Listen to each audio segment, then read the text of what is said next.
Anciently, there was only one Sundance, okay, at one location, and everybody went to that one location.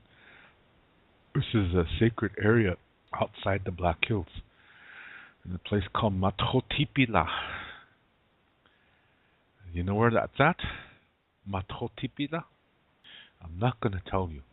It goes by a different name when you look at it on the map. They made a movie there a long time ago, 1970. What? It has this song, da da da da da. That movie. Remember that? That's Matotipila. Okay? Alrighties.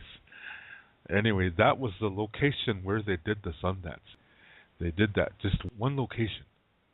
It's not like today. Shit, today everybody has one, different places, and everything. They say, yeah, those guys do it wrong, and don't go over there. And some people, they charge money to do that. It's crazy. It's just a circus today. Yeah, it's just really, really a circus atmosphere when you go to some of these Sundances. It's just crazy. There's so many protocols people break today that it's just ridiculous. Yeah, it's just lost its meaning, and nobody knows the origin of these things. I mean, hardly anybody does. A lot of people call themselves medicine men today, but they don't know jack shit. And then non-Indians, when they meet somebody that says, yeah, he's a medicine man, or somebody says to them, I'm a medicine man, they believe it without question. Why? Why do you believe everything that people say? Just because he's Indian, do you think that means he's going to always tell the truth? That's bullshit. Indians are liars too. Indians are thieves too. Indians are killers and rapists. There's good and bad in every skin color, every culture. So, if you're non-Indian and you really think highly of Indian people, why would you believe everything every Indian says? That's a communication. And that's reflecting what you're like too. That means you don't take the time to check things out, which means you didn't do that to yourself, so you don't really know yourself either. So like attracts like, and you're going to get taken advantage of. 100%. I guarantee it. Just keep that in mind. Sometimes people will say they're holy men and they can't even speak Lakota. How can you be a holy man if you can't speak Lakota? And even then, there's a sacred version of our language. And how do you know what it sounds like? Because it doesn't even sound Lakota. It sounds different. I can't speak it for you because that's a sacred thing. But it will freak you out when you hear it. The holy language is Wakan Lakota. Wakan, a lot of people think that means sacred, but it really means more than that. Wakan is like sacred energy of life, or sacred life-giving energy. That's Wakan. So it's more than sacred. It's alive. Wakan Lakota is really a sacred language. It doesn't sound like regular Lakota, as I said. So some people like to say they're holy men, but they don't even know these things. How can you be a holy man and not know these things? That's saying that they're full of shit. They're liars. I heard of a lot of guys like that they like to impress white women and say that they know how to do a sweat lodge ceremony, and they go out to the West Coast or the East Coast or Colorado or Arizona, the Sedona area where all these New Agers are, set themselves up as prophets, basically. They can't even speak Lakota. So it's really a crazy world today in the Indian world. Those of you that are really interested in Lakota language and culture, What's happening on the reservation is really, really incorrect. I mean, there is some people that are staying true to form, but most are not. Most are not. And there's all kinds of protocol you have to follow. Like for example, when you go to a Sundance, if you're a woman and you're going to watch, you have to wear a dress, and it has to be a long dress. It's not supposed to be a mini skirt. And you're not supposed to wear anything that shows cleavage. And you can't show your shoulders either. Same thing for men. They're not supposed to be walking around with tank tops and just the sun dancers themselves don't wear shirts. But if you're in the audience, you have to dress with respect, because dressing is a communication too. How you dress is a reflection of the kind of person that you are. If you're a woman, you can't be having your period during that time. If you have your period, somebody's going to know, because there's real holy people that do come to these events, and they will know when there's a woman there who's having her period and she's trying to pretend or she's trying to hide it or whatever. They know. So they will escort you out of the area. You have to leave. You cannot be there. That's the original way. Here today, what they do is they put a teepee a little bit away from the Sundance area, and they call this the Moon Lodge. And all women who are having their periods during the Sundance, they have to stay in there. I think that's stupid. Bunch of women in PMS and trapped in the teepee all day long. Who in the hell made that shitty rule up? That never existed. So if you go to a Sundance and you ask for somebody, and say, hey, where's the Moon Lodge? And if they say it's over there, just get in your car and get the hell out of there, because that's a bullshit ceremony. Seriously. Because a real Sundance does not have a Moon Lodge. Because, see, the Sundance has to do with the cycle of a man. Okay? The moon has to do with the cycle of a woman. So the Moon Lodge should not be there, because the sun and the moon are divorced. They're a divorced couple, and they're not supposed to look at each other. This is why there's not supposed to be a Moon Lodge. But see, this kind of information, a lot of people, they don't know this. And the reason why is because of what happened on the early days of the reservation. We got brainwashed by Christianity. It was a forced thing. And then about 20 years later, the children were sent to boarding schools hundreds of miles away, and they were tortured if they even spoke about their home. So when those children grew up, they didn't want their children to go through that torture, so they didn't teach them the language, they didn't teach them the culture. So today, hardly anybody speaks their language.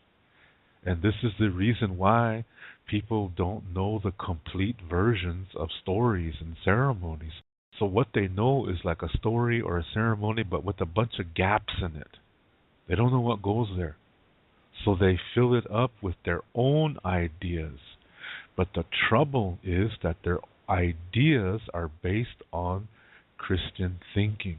And even if they don't go to church, they still think in a dualistic way. What they're missing in this ceremony, they fill it up with a dualistic concept. And that ruins the ceremony. So whenever you hear somebody talking about good spirits and bad spirits, that's not traditional. That's modern. As people say, yeah, burn sage and smudge yourself so the bad spirits won't get to you. That's incorrect. That's Catholic thinking there.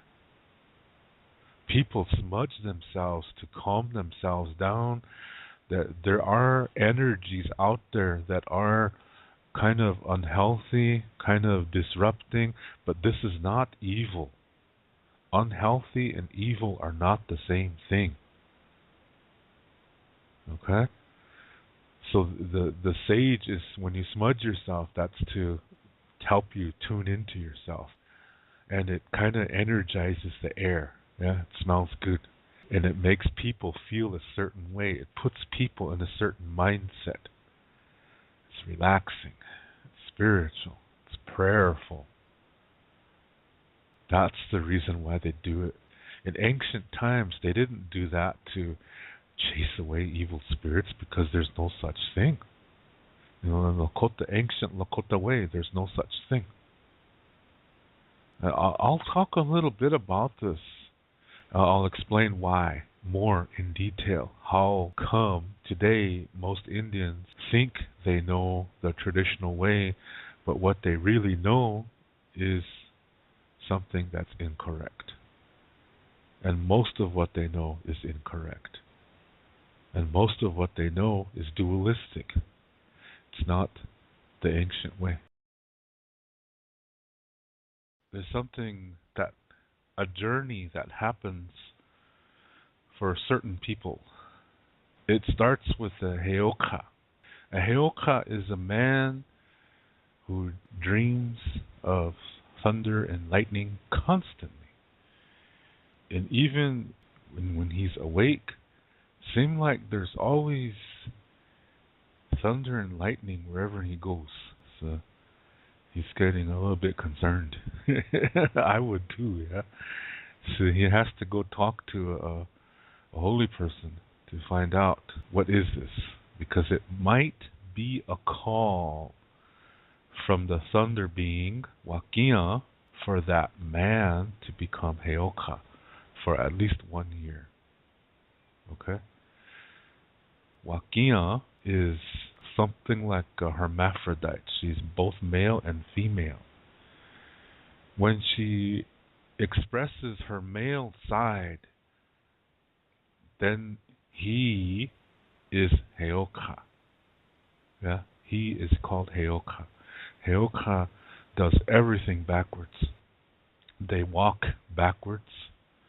They have their clothes on backwards, inside out too. They put their hair in front of their face. When they come into a room and they're going to say something, they walk in backwards and they say goodbye. I hate all of you, and I hope all of you die today. Hello. Then he walks out.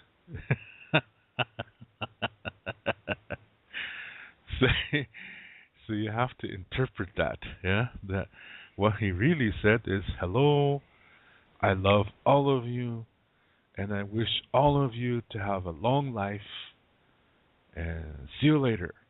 That's what he means. So it's the opposite. Yeah, it's the opposite. So you have to be aware of those kind of things, yeah, when a Heyoka is around. Why do only men become Heyoka? Because women have 3 additional stages of development. In the beginning, everybody had 4 stages of development, but something happened and women received 3 more, and that threw the balance off. So for thousands of years, women were above men. Then mankind received 3 ceremonies to come back into balance with women. And this is the reason why women in their childbearing years, they're not supposed to do the ceremonies, these 3. Because if they do, that's like ripping their hearts out and throwing it on the ground. So it's not that when a man says that only men are supposed to be doing these 3 ceremonies, it's not being exclusive. It's not that women are less. It's not that at all. It's the total opposite. Men have to do those ceremonies to come back into balance with women. For women, it's inside. For men, it's outside. You see what I mean? Those three ceremonies are the Sundance, the Sweat Lodge ceremony, and the Crying for a Vision. Women in their childbearing years are not supposed to do those ceremonies. And after you go through menopause, then you can. The same thing for holding a pipe and having a drum. It's the same rule. This is also the same reason why only men can be Heyoka. It's not because they're better. It's because this is things they have to do. See, Wacipi is the feminine, okay? And Heyoka is the masculine. And it's the same being. Wacipi cleanses. She comes to the earth and she cleanses so that things can grow. A Heyoka is doing the same thing, but in reverse. So when you see the work of a Heyoka, it makes you laugh. And laughter is medicine. It cleanses you. You see what I mean? So they're doing the same thing, just in different ways. So that's why only men can be Heyoka. Alright? So in this journey starts in February.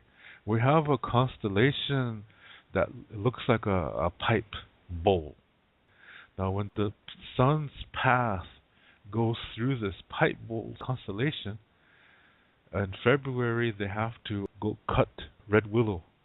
They have to get bark off the red willow tree. This is what they're going to use in their pipes for the next year. This is not nicotine stuff, okay? This is not the same thing as that's in cigarettes.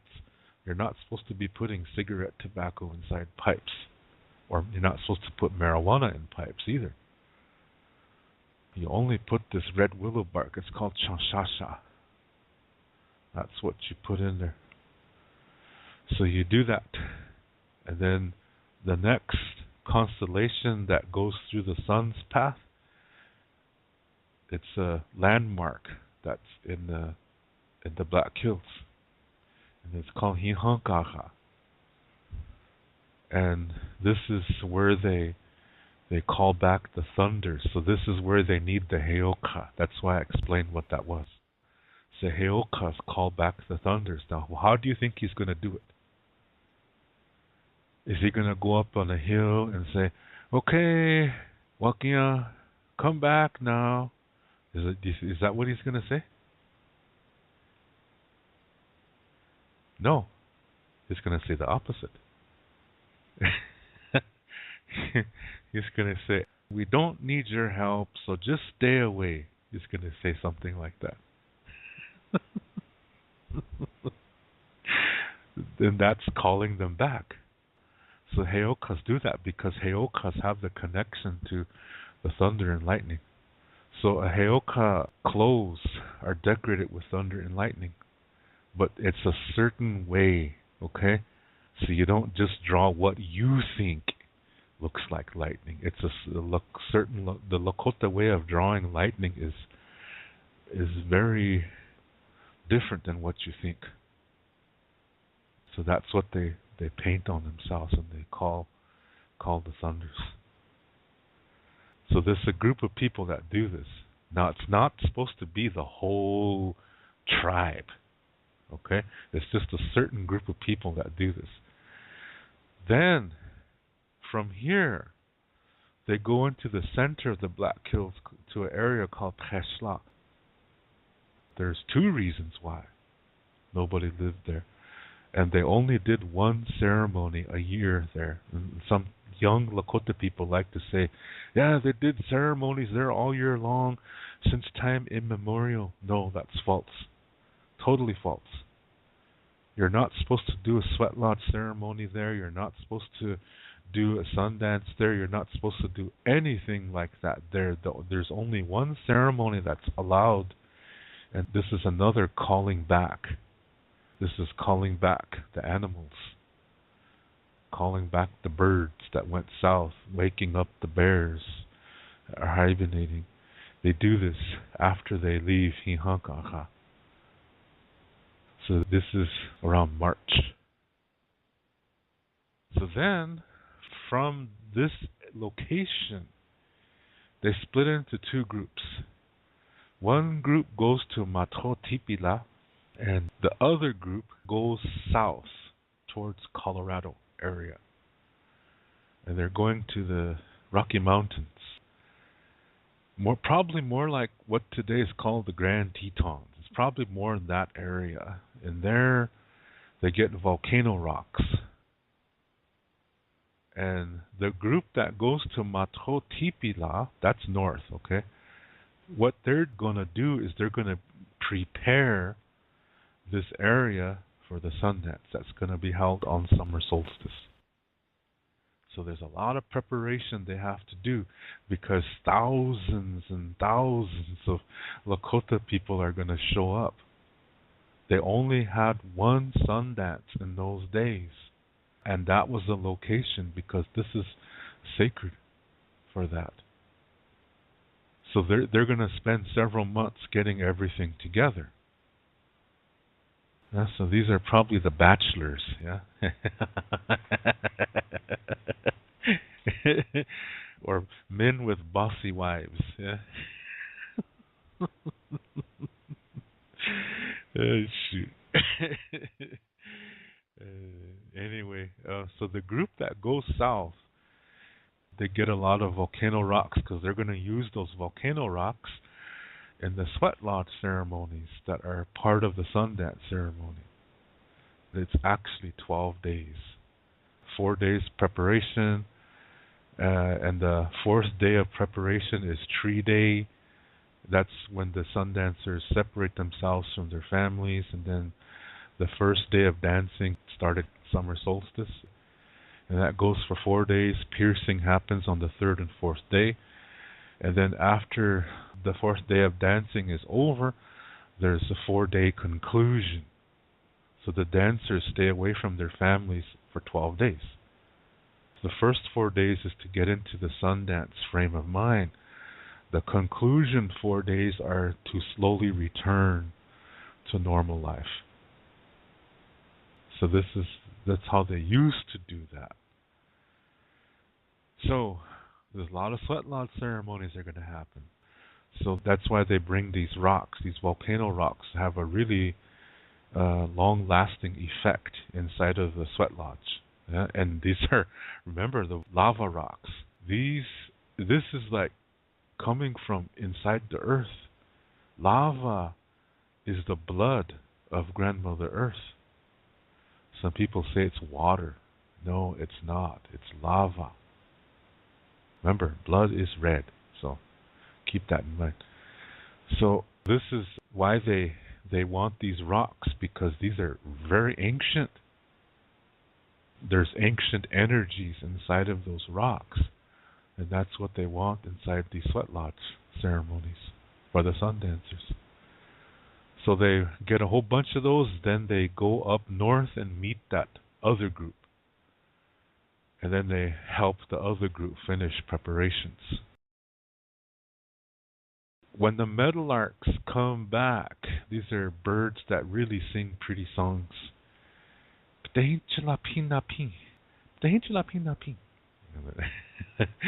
say that over and over and over. That's their song, yeah? They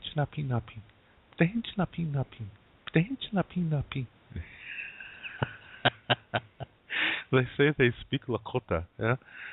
And that means buffalo calf liver is good to eat. It's delicious. This is a delicacy. When you eat buffalo calf liver, it really makes you feel good. And it's the same feeling you get when you hear these meadowlark birds when they're coming back. Because they come back when it's not going to snow anymore. So that's the signal that winter is over. And that's also the signal to slowly prepare to get ready to go to Matotipila. So people are getting, they're slowly getting ready, to do these things. And how do they know when to do these ceremonies? It's because the locations where these ceremonies are conducted have star constellations. And when the sun's path goes through that constellation, they have to go to that location on the earth and do that ceremony there. This is why the Sundance ceremony is supposed to be done in June on summer solstice. But today people do it in July and August. Some even do it at the beginning of September. It's just ridiculous today. And the extra time, I'll explain why. Why are people not doing it the original way? I will tell you why. But let me talk a little bit more about this. When the meadlarks come back and sing their song, people are supposed to get ready. And when the sun's path hits a certain constellation in the stars, that's the signal to begin the trip to Matotipila and to get there by summer solstice. The sun dancers have to get there earlier because they have 4 days of preparation. So this was what they used to do. Yeah, this is just they only had one Sundance ceremony a year, and it was at one location, and everybody showed up at the same Sundance. So it was a huge event. And after the Sundance is over, the 12 days, when that's all over, then everybody travels to Matopaha. I'm just saying the Lakota terms, okay? They travel to Matopaha, and there they're going to have their government meeting. The Lakota Nation. They're going to have their government meeting, and they're also going, the social time. So a lot of times marriages will happen during that time. It's really a fun time because they just got done doing the Holy of Holies ceremony, and so then now they're heading to Bear Butte for celebrate. Then after that, this is the beginning of July is when that time period is. And then people return to their territories and wait for that signal to come up in the stars in September. Then they know it was good. It's pretty cool, yeah? And the story with the starmen and the star people that took that chief's arm, that story, remember, that's between the Sicangu Lakota people and these people from the stars. So there was, this story is saying that there was years of communication between these two peoples. And remember, I told you the two marriages that happened between Lakota women and two men from one of the star worlds. So that means there's Sicangu Lakota people somewhere out there. And there's star people among the Sicangu Lakota. And this is why the Sicangu Lakota know the star knowledge. My dad is from there, so I'm half Sicangu, Lakota. So that's how I know these things. Back in the late 1800s, when we were placed on reservations, they were prison camps in the beginning. And this is a situation where we couldn't leave. We were not allowed to hunt. Our knives and guns were taken from us. And we were only allowed to eat whatever the American government gave to us, which was really no good food. The quality of the food was okay when it left places like Chicago and stuff like that. But once it got to some of these train stations between there and the reservation, a lot of these handlers would sell it. And then they would buy old food and put that in there instead, and these middlemen would make a lot of money. So what we got on a reservation was bullshit food. It was really no good. And we ended up getting all kinds of diseases like heart diseases, hypertension, diabetes, things like that. And then at the same time, our language and ceremonies were declared illegal by the United States. So we were hit physically, spiritually, and emotionally. Soon after that, our minds became weak. These are the four parts of the South. So with the four parts of the South being sick, we lost our connection to our sacred center. So we started to focus on communicating away from that. And then the priests came from the various churches, and they learned our ways and said that since our ways conflict with the Bible, that our ways are evil, that they come from Satan, they come from the devil. So in our weakened states, we slowly began to accept that. Now, another thing is that there were some Lakota people that didn't want to accept that. They wanted to hang on to the traditional Lakota star knowledge ways.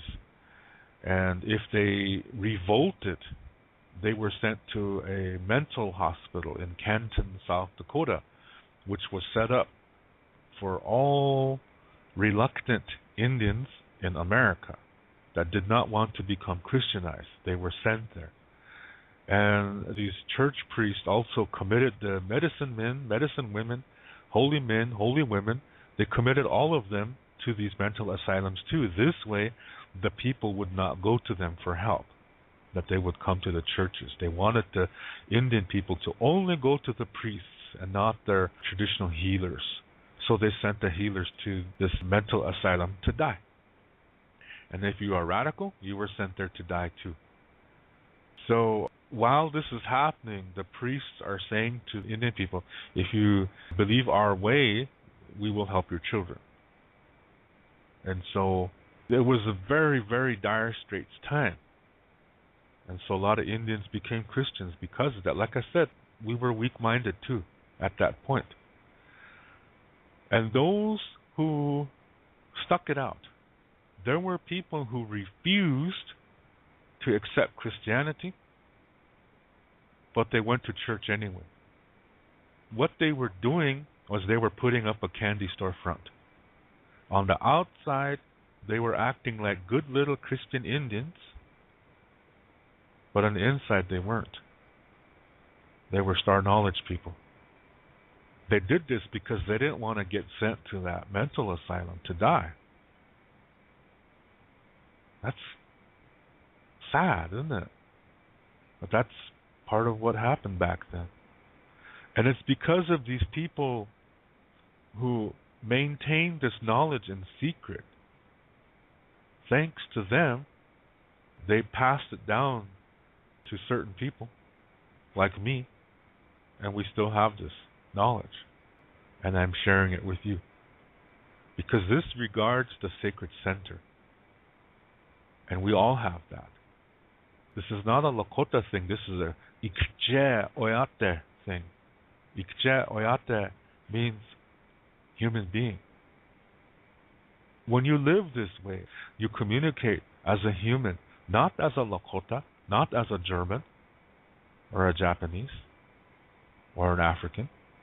You communicate as a human. That's really important to know. So, that's how it was back then. Now remember I said that the priest said to the Indians, we will help your children. So, they took the children away from the parents, sent them to boarding school hundreds of miles away, where these children were tortured to speak only English and learn the civilized Christian way. If they spoke about home, they were tortured. These schools didn't do background checks in those days. The pay was really low. So they got really no good teachers in these schools. A lot of these teachers were sadistic. They got sexual pleasure from torturing people. And here, this is like summer holiday camp for them. And the same thing for perverts. A lot of perverts now had their pick of the litter. And they could get away with it. That's what happened. A lot of these children were murdered. They were killed. They were raped. They were molested. And there's a lot of unmarked graves near these schools. Not all these children are accounted for. So, those who made it through, what they learned was whatever they saw. Because a lot of these children never went back home. They were told by the priests that their families had died and that there was nobody there. And that broke their hearts. This is why some of these children, they were so sad they couldn't eat. And they ended up starving themselves to death. And those who made it through, like I said, they didn't really survive because they were not able to process all these emotional traumas that they experienced. They didn't know how, because the only adults that were around them were these unhealthy, abusive people, teachers, dorm matrons, cooks, janitors, priests. They were all unhealthy to them. That's all they knew. They learned how to become victims, and they learned how to become abusers to those who they considered weaker than themselves. So they didn't really survive. A lot of these children that made it through these schools, they had a lot of traumas that they didn't know how to deal with, because all they saw was abuse. That's what they learned. There was no adult healthy role models to emulate. And remember, I said these children were told that their families were all dead, so they didn't go back during summer holiday. They just stayed at these schools and worked. So when they left these schools, they tried to live in mainstream America. Nobody accepted them. They would say, you're a heathen. You're a dirty Indian. So they couldn't even get jobs off the reservation. And when they went back to the reservation, to their people, they ran into more problems. Many, many times they were not even accepted by their own people, because their own people were saying, you're too white. You act like a white man. So they're caught in between. So a lot of them turned to alcohol to try to hide all of it, to try to forget everything. They turned to alcohol, and then later drugs. There were some who tried to make it. They married each other because they knew each other went through the same thing. And they didn't want their children to go through what they went through. So they didn't teach them the language. They didn't teach them the culture. Those children, the children of these first generation boarding school people, those children are today's elders. When they were born, they didn't learn the language. They didn't learn Lakota Star knowledge. They never got the opportunity to. When you look at an old person on the reservation today, they're not the connection to the ancient past. No, they were born in a Christian background at a time when the reservations were strongly Christian. So this is what happened. That's a native experience that a lot of people don't realize. This is what happened all over America and Canada too. So the next generation, they are sent to boarding school too. No choice. It's a little bit better, but they're still abused. They're still getting treated really no good. And so they grow up, have children, and they don't teach their children anything. What can they teach them? They don't know anything concerning their own language. This is why today most people cannot speak their own language, and what little cultural information they know is Christianized, meaning it's dualistic, and it's not the original ancient form. Okay, so the first generation of Indian kids that were sent to boarding school, since all around them were unhealthy adults who did nothing but abuse them, they didn't receive healthy parenting. They missed things that they should have learned about life. So they're lacking emotional development. So when they grow up, and those who make it through these boarding schools and then they have children, those children are also lacking that emotional support, that emotional development. Because the parents don't know how to do it. All they knew and all they learned was abuse. All they experienced in these schools was abuse. So they have a hard time trying to be a healthy parent. So they do the best that they can. But the children still are not receiving the proper emotional development, the experiences that healthy children should receive from healthy parents. They're still missing that. And so when that second generation grows up, they know even less concerning healthy parenting. And so their children receive even less.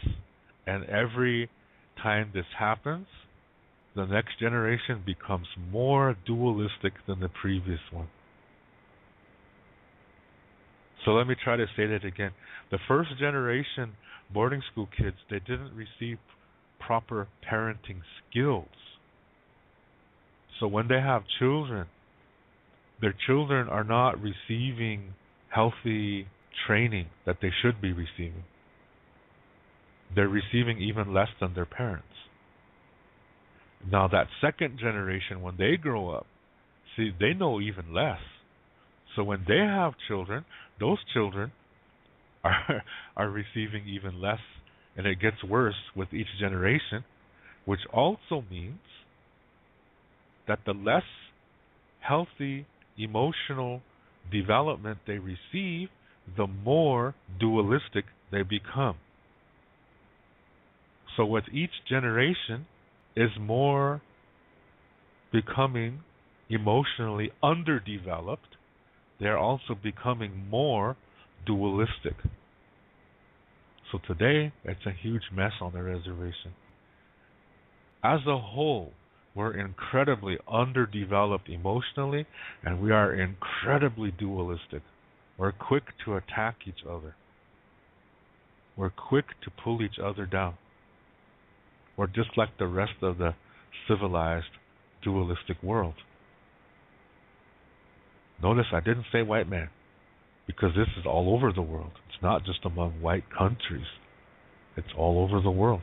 Wherever there is a dualistic ideology, where one gender is considered less than and property of the other gender, you're going to have incredibly underdeveloped emotional people, which equals incredibly dualistic people. And that is unhealthy. So that started by the time of the late 1800s on the reservation.